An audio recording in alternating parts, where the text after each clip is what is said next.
Hi, Tim. Hello, Claire. How are you? Great. Thanks so much for being here today. I'm really excited to talk to you about your work. And I wanted to get started by just reading your bio at the top so folks who aren't already following you have a little bit of a sense of what you do, and then we'll ask you to kind of elaborate on that, of course, because bios only give a taste. So, as Sure. a young college student in the 80s, Tim Ray, founder and CEO of United Intentions, learned about the mind-body connection as the key to health. He thought he saw a similar strong connection between service to employees and clients and the health of a business bottom line. Led by those two insights, Tim's multifaceted career as a leader in healthcare, creator of educational programs, and business owner found exceptional success. Even with a strong vision and mission, Tim found the hardest work by far was keeping a positive, powerful focus on how he intended to live. With little time and a world full of distractions, he wanted a relaxing and simple way to focus in the midst of everyday struggle. Working with the techniques he accumulated over the years brought great success and satisfaction to Tim's family and career life. You can learn these skills to practice and experiment in your own life on the United Intentions website. Okay, so Tim, let's back up and kind of hear your story. How did you get here? Wow. Well, it's been a windy road, but it's a roller coaster road. Well, actually, my background, Claire, is senior care business, and I kind of fell into that coming out of college. And I kind of ran the ranks of working up from a nursing home administrator to a regional director to a vice president of operations, running properties all around the country. And at one point, I had a fallout with the CEO after working so many years there, and I found myself out of a job, a high-powered job. And at the time, I was right in the middle of a divorce, and I all bought a house. So I had like the three main stressors that you Wow. would we all think, a certain amount of like a month or two, or maybe think of 6 weeks or something like that. And it kind of hit me all at one time. I had two small children as well. So I had an opportunity where I had nothing. I had everything, success in the eyes of our society, at least Western society. And I had nothing. I was in this unfinished basement, and I had my business plan I laid up against the wall, and I decided, well, I needed some startup money to start this. And I had some money saved, but it was basically I was my backup for taking care of the family. So I went down to this university, Kennesaw University, and in the meantime, I put together this middle management program when I was in the nursing home business. And I approached the program coordinator and I said, listen, I have this great program, for you guys that I thought I could, you guys pay me some money, I could share with you. So I pitched my program, and she looked at me, she goes, no, I don't like that. What else do you have? I had nothing else. So I would just did my tap dance. I go, what do you need? And she said, well, I want a certified nursing assistant program. That's what we're looking to do at the university. I said, okay. I said, I will put together the number one certified nursing assistant program you have ever seen if you just pay me, I think, like $1,500 or something like that. And she said yes, and so I did, and I used some of that capital to start my business, the home care business called Golden Home Services. And interesting enough, today, after I think 12 years, that was like 12 years ago, it's the number one nursing assistant course in the state of Georgia. So it's I didn't know at the time that was actually going to be that way, but I sure believed it, and it turned out to be that way. So I started the business, Golden Home Services, back on my own, just me, myself, and I. And after 12 years, you're so many years into it, it's a multi-million-dollar business, and to the point where I was able to uh, stop working, or at least step down and hired a president to run everything for me, so I could have fun doing the United Intentions Foundation and what I'm doing now. I love it. So talk to me about United Intentions. How did you go from Golden Home to United Intentions? How did United Intentions get going? Well, it's interesting enough. United Intentions kind of felt its way through. I was really at that point, even though I was very focused and driven and maverick mindset type of person, I I found myself distracted. I found myself distracted by just everything, really, anything in life. It seems like there's so many more distractions now than ever before, and I found myself just creating for other people. I was creating intentions for other people. Like I turned the news on, and everything was so negative, and I would believe what they're saying to be true, and then I would start creating that intention for them. And I realized a while ago, I connected the dots that my thoughts create what I experience. And so I surround myself with, what influences I have in my life, is what I incorporate into my own internal belief system, which hence creates what I experience outside. So I started connecting that more and more. And I always knew that, but I just kind of got lost in the career path and making things happen out there in the outside world. I kind of neglected my inside world. And so I had an opportunity to reflect and realize, you know what? I'm going to wake up in the morning and make my own news. If I create my thoughts, create my own reality, then I should be able to create my own news and stop listening to the propaganda and disinformation anyway that you're hearing out there, not only the news, but entertainment. I mean, the thoughts and programming that we learn in school, our parents to some degree, whatever the case may be. It's just that we're always creating for other people. We're always creating other people's intentions. And I kind of connected the dots and I said, you know what, I'm going to start creating my own. I'm going to hold on to what I believe is important, and I'm going to start focusing on that. And so I started that, and at the same time, as being an entrepreneur and a business owner, I said, well, why don't I turn this into a enterprise and perhaps not only help myself, at the same time help others, and hence United Intentions Foundation was born. I love it. So talk to me a little bit more about what it means to, create intentions for yourself and kind of get your mindset dialed in so that you can sort of get to where you want to be in life. Sure. Well, in a world full of distractions, and I'll tell you what, it's not easy. I mean, from everything that's being hitting us on from the pharmaceutical industry to the overstimulation of the TV, the flicker rate, and just attention deficit is a created environment to a certain degree. So you really have to slow things down and make a deliberate and conscious effort to still yourself, whether through meditation or just by being alone and stilling yourself, to really gather your thoughts and start focusing. What I call is focusing on one intention at a time. And that's one of our taglines in our site. United Intentions is creating and tracking and manifesting your intentions one intention at a time. So when you can slow things down to a main thought in your life, then it allows you to slow down. Okay, and I'm not thinking of 1,000 things. I'm thinking of one thing right now in front of me. What's that step in front of me? And that's kind of how it started creating. And once you realize, and I think most people in life, and I think it's changing more rapidly than ever before, most people believe that our experiences creates our reality. And what I found, it's just the opposite. And what's nice about that is that quantum physics supports what I believe too. So our thoughts and feelings creates our reality, not our reality creates our thoughts and feelings. So it's that chicken or the egg. And however, once you understand that it's the first, that our thoughts create our reality, now you're in the driver's seat. Now you're empowered. Now you have the ability and the knowing that if I choose my right thoughts, if I choose and I keep a certain state of feeling, a certain state of being, as Dr. Joe Dispenza and Dr. Bruce Lipton talk about, you create that state of being, you then will attract through the law of attraction, through whatever you want to call it out there. You attract the collapsing of the wave to the matter, as quantum physicists would say. You attract that into your life by choosing that certain frequency. And once you realize in life that everything is vibrational, everything is frequency, and I'm not making this up. This is Einstein, Tesla, everything. If you want to understand life, you have to understand frequencies. And that's just the nature of our we define our reality is through vibrations and frequencies. And once you understand there's frequencies for everything, there's a frequency for every thought we have. There's a frequency for every feeling we have. And once you choose which feeling and thought that you want to experience, once you know you have the ability to choose what thoughts and feelings you want to experience, that's when the game plays. That's when the fun in the game happens, and you start playing with energy, playing with thoughts and feelings, and watching what happens to you and what comes into your life. And when you're able to connect those dots and realize that thoughts come first, reality second, everything shifts in your whole life. One thing that goes away immediately is your victimization. You no longer feel like you're a victim anymore.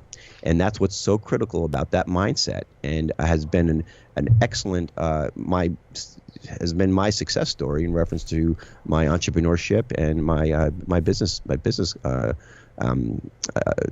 holdings and opportunities.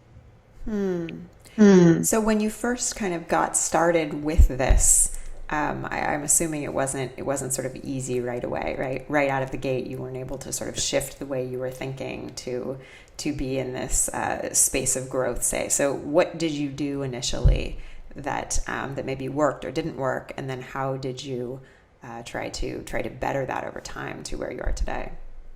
Oh, great question, Claire. And really, the first influences I had is surrounding myself with influences I want to have. And first starts out with books. One of the some influential books that I would read that really transformed my understanding, not only in my personal belief, but in, I say, in business. Like, one of the books I read was First Break All the Rules by Cunningham. It was a good management book on how managers trump companies now. People are not loyal to companies anymore. They're loyal to actual people. And that's important to know, that because it's that energy that people are attracted to, which keeps people engaged. And that book really helped make me a much better manager, so where I was able to learn that how mentorship and how people are attracted to this type of learning is so important. Because I think, and like, I have a psychology background, and one of the things in psychology you learn, the most influential way of changing somebody's behavior is through modeling. That's one of the most ways of changing behavior. And what's mentorship? Mentorship is modeling. So when you want to shift and change, surround yourself with the influencers that you want. And I started out with books first, and then graduated from books. Like, for example, the 1 minute mentoring that you do. That's a way to actually start surrounding yourself with influencers you want to have. And what that does is you incorporate information, and information is light. Light is information, even on a photon level. I don't want to get too quantum on us here, but it's just information. And if you could raise that frequency of information into your life, that's going to raise your vibration at a higher frequency, then you will find that it will attract the other areas in your life, other books similar to that. And now you're talking about people. Then you find yourself surrounding yourself with people with a very similar frequency who are enhancing you. And so that's kind of how I started out realizing that. And then as I saw more and more, and I became more empowered, realizing that I thought this first and then this happened second, it would give me the confidence to start really raising my thoughts and frequencies of understanding how our nature, our reality of this quantum field that we live in really operates. It's kind of like that Matrix moment when Neo realizes that he stops the bullets and he goes, huh, and the bullet drops to the ground and everything goes green around him, and he's understanding the true nature of our reality at that point. And he's also having the confidence in knowing, it's a kind of a knowing that I have that power to do this. Knowing you have the power. Knowing you have the power. Such a big thing, right? Such a big thing, right? Well, it's a belief system, and beliefs are very powerful. And most people have what's a very unempowering belief. In fact, most of any given day, Claire, that we wake up in the morning and go to sleep, we have over 70,000 thoughts a day. Majority of them, 70,000, think about that. And the majority of them, I'm talking 80 to 90% of them, are negative or repetitive or actually harmful to ourselves. So when you're starting to slow down and you realize, wow, this is what all these bad things are happening in my life. Well, it's because you're allowing the steering wheel to be unmanned, and so it's going in any direction, or you're in the stream and you're flowing any which way. You're not realizing you have the ability to grab the wheel at any time by slowing down and taking control of your brain and your heart, taking control of these main motors in your steering mechanisms in your life, and start taking control of that and really directing your life and where you want it to go. And it feeds on itself. One success feeds another success. Same thing in entrepreneurship and in business, as you know, Claire, is once you start one business and you have success in there, I don't care if you change the whole paradigm of whatever, you go from one industry to another industry, you've had success. You more likely will be successful in this other industry because you know that frequency of success now. Most people do not resonate with the frequency of success because they're more familiar with frequency of failure. And once you're able to shift that mindset of that, you'll find people are attracted, and you're attracted, and you attract that type of that frequency. And I hate to keep talking in quantum level, but it's very important, I think, people to realize that science supports what I'm talking about right now, and that most people are experiencing. So what do we do with, even when you are sitting in the position you are today, you have this successful career that you're in the midst of continuing to build, with this idea of success upon success, but there are failures or challenges or setbacks that happen, right? So when those happen, how do you approach it? How do you keep that state of being, that mindset? Right. Right. First thing you don't do is you avoid the feeling. When you feel that fear or doubt or unsureness or whatever creep in for whatever reason, you got to look at it and you got to embrace it. Why is this coming in now? Why would things are going so well now? And then you want to tie into more, and you'll find out that it's always going to lead to some subconscious belief in there somewhere with yourself. Why that's creeped in now? Could be something where, well, things are going so well now, and I'm so used to not having success for this long period of time. The shoe's going to have to drop here. And that's a belief system that's been programmed in our life, usually from parents or from some upbringing circumstances that you have to look at. Okay, that is really a lie to myself if you think about it, because there's no evidence or no logical proof that would say that success could only last for so long and then you have to have failure. That's a subconscious lie that we've been telling ourselves for so many years or for whatever period of time. So I take the time and I look at that thought and I meditate on it and I still myself and I say, how is this serving me? In fact, our whole website, unitedintentions.org, is set up to address these issues exactly that. You create your intention, then you look at what your obstacles in your subconscious mind may be sabotaging that intention. You rewrite your new subconscious belief that you want to believe. So you're syncing your conscious, new conscious intention with your old subconscious, with your new subconscious intention. And so you're syncing them together so they would make where you address it. But do not avoid it. Don't pretend, like they call it denial-based positive thinking. Just don't think positive all the time. You have to look at what's in your life. And if you're feeling sad, allow the feelings of sadness. If you're feeling fear, allow that. Just don't dwell in it and stay there. Know that you are choosing to be that because it's, for whatever reason, this is happening, and you'll walk your way through it. It's very important. I think a lot of people think like they can't feel certain things. No, it's there for you to grow and learn from. So learn from that. So that's the first thing I do is I incorporate what's going on. And then I look at it on a rational level.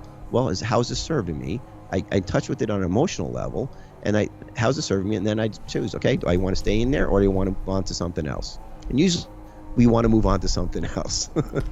So that's really interesting. So when you mention this idea that you're in a bad headspace, and then you ask yourself, how is this serving me? Are you saying, how is this serving me in a positive way or in a negative way? What do you mean by that question? In either way. Like, for example, why did not only is how's it serving me, I'll also ask, why did I attract this in my life? What's my lesson to be learned here? Because life is not all about all rose. I mean, anything negative happens to somebody. I always say it's perceived negative. And in fact, I say our society and our world is in a crisis of perception, because we shift our perception and we shift our experience. And so you may think losing your job is a very negative experience, and I may see you losing your job as being a very positive experience because I have another job for you that's going to be even better than what that is. So our perceptions are different, same experience, right? So it's just a matter of choosing the perception that you want. But if you actually you can't just skip that. I mean, once you become really good at analyzing, why is this happening to me, how's this serving me, and you go through that process, it's much quicker. You'll find that the gap between being sad and depressed or scared or fear is much shorter from your hopefulness, positive experience, and bringing in that. But it takes practice, it takes repetition, it takes expectancy, and it takes adding meaning into your life. And that's exactly those three principles. Dr. Joe Dispenza's principles we incorporated into our website was exactly that. You got to use those three principles to create the state of being, to attract what you truly want. And that's really so key. And you become good at it. And before you know it, you're like, wow, this guy's so positive all the time. What's going on with this person? It's weird. It's not right. But you know how to tell if the person if the person's faking it? Look around them. Are they having a lot of great experiences in life? Are they suffering in debt? Are they having very bad experiences? You could tell by somebody's mindset, state of being, is by what they are experiencing. And if you notice people out there, God, everything goes their way all the time. Look at you got to see, that's how you measure somebody, is what they're attracting in their life. And now you see if their intent is there. Because if they're attracting a lot of negative situations, problems all the time, then it's that mindset is what's attracting them. And that's once you realize you have that power to steer that. And it's very critical for people to really let that settle in and get that point that we are so empowered. I call it co-creating with God, Goddess, all there is, whatever you tie into your belief system, because I do believe spirituality plays a large role in this. But at the same time, I truly understand where when I was lost in the past, the gaps were long. And as I realized that I'm creating my own reality, the gaps became shorter. To the point now, I'm in and out. I'm in and out. I love that. Tim, this has been so valuable. Can you tell folks, just sort of in closing, what you're really focused on these days and where people can learn more about you and your work? Sure. That's exactly where I am focused right now. We're doing so much. It's just amazing. It's almost overwhelming, but to me, I'm a maverick. I like to be overwhelmed to a certain degree. I'm excited about it. At the same time, I have to be careful to slow myself down, to make sure I focus on one thing, one intention at a time. But that's exactly what we're doing. We're at unitedintentions.org, and it's a free virtual. We're a 501 nonprofit organization. It's my opportunity to give back to my community and to the world, that of show that my success, as well as for people to understand that you don't need a fish, you need to learn how to fish. And learning how to fish is knowing that you have the power and the ability to choose your thoughts and create your own reality whenever you truly want to. And there's a lot of details on all that and syncing your subconscious beliefs, but it takes showing up, doing your work, doing your practice, realizing your state of being, taking charge of your life, and things change overnight once you shift that perception. They really do. Once you truly connect the dots, Claire, that your thoughts create your reality, everything changes. And whether it's immediately or if it's a slow period of time, it's going to be based on your state of belief and your doubt versus your knowing. So that's where I spend most of my time doing that. We're on an international level, reaching out to people all around the world who come to our site to also get involved in our Imaginative program, like our program we're pushing this year to teach kids this concept. And it's not even a concept. It's really our reality. It's just that we have not been conditioned to believe that. To let go of outside sources of influence and start influencing yourself and tying into your own intuition, your own GPS, your own guidance system, right? And learning how that is the most important answers for you. You don't need to find answers out there. If like right now, if there are answers out there, people are listening to me or listening to you, we're a catalyst for you to go inside yourself. That's all we need to be. Catalyst for you to realize that all your answers are within yourself. That's kind of what we're doing, and I'm going to be doing this for whatever period of time left in my life at this point, unless something else exciting comes up. Who knows? But thank you so much for having me on. I love it. Thank you so much for your time. Much, much appreciated. Excellent. Thank you. Have a great day, Claire. You too.